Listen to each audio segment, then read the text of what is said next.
entering at this bearish candle, it's like you're saying that, okay, the next candle, I'm anticipating it to form bullish. That's in a way saying that, okay, you know what, I'm gambling my trade to see that if the next candle will form bullish or not. Because if you're entering here, where's your stop loss, right? Where's your stop loss?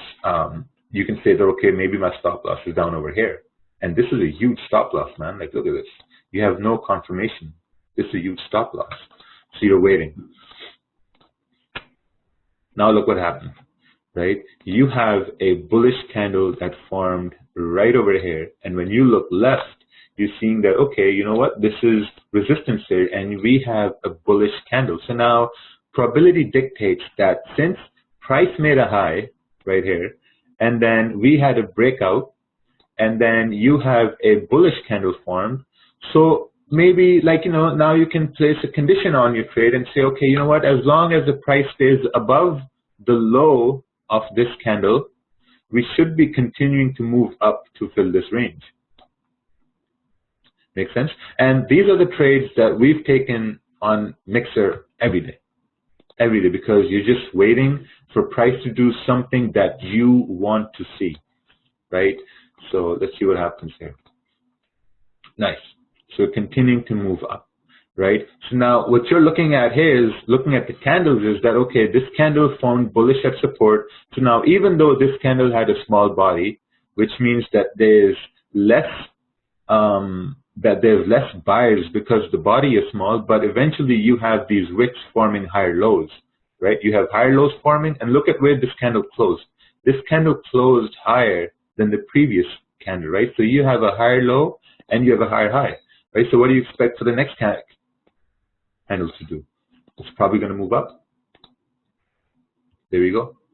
It moved up, right? And you still have your stop below this previous candle here. So now the most important thing is, now what do you do? Now how do you manage your trade? Because you're in profits, right? You have your stops. So now you have choices of either move stops to break even, or you want to take profits. Why you want to move it to break even? Because look at this area right here, right?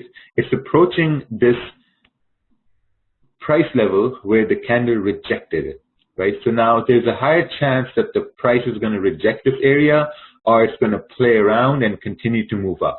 We don't know what's going to happen, because this is now acting as resistance. So it's always a good idea to place stops at break even, because once you place your stop loss at break even, you have a risk-free trade, right? Because imagine this. Now all a trade is that you're placing a straight line on a chart, and then price is either moving above it or it's moving below it, right? A dream of a trader is to have zero drawdown, minimal drawdown, and the price moves in their direction. So once you have a trade, let's say you took your trade right over here, right? And now you have your stop loss in profits as well. So now you have a risk-free trade. Nothing can take this away from you. You have to realize that. Always realize this. Nothing can take this away, because now you have a risk-free trade and you're at this resistance and you're not sure whether it's going to break it or reject it. So let's see what happens. See, we have a break up. It's all good. And then look what happened, right? We have a move down. So that's why it's really, really important to secure what you can and let some run with stops at break even. Because, like, man, this candle could have easily, like the next candle could have easily went up, right? So let's continue, move on. All right, so we have this situation right over here, right? So how do we handle this situation? So first of all, what we see is that there is support, right? Because you have these candles creating wicks in this area.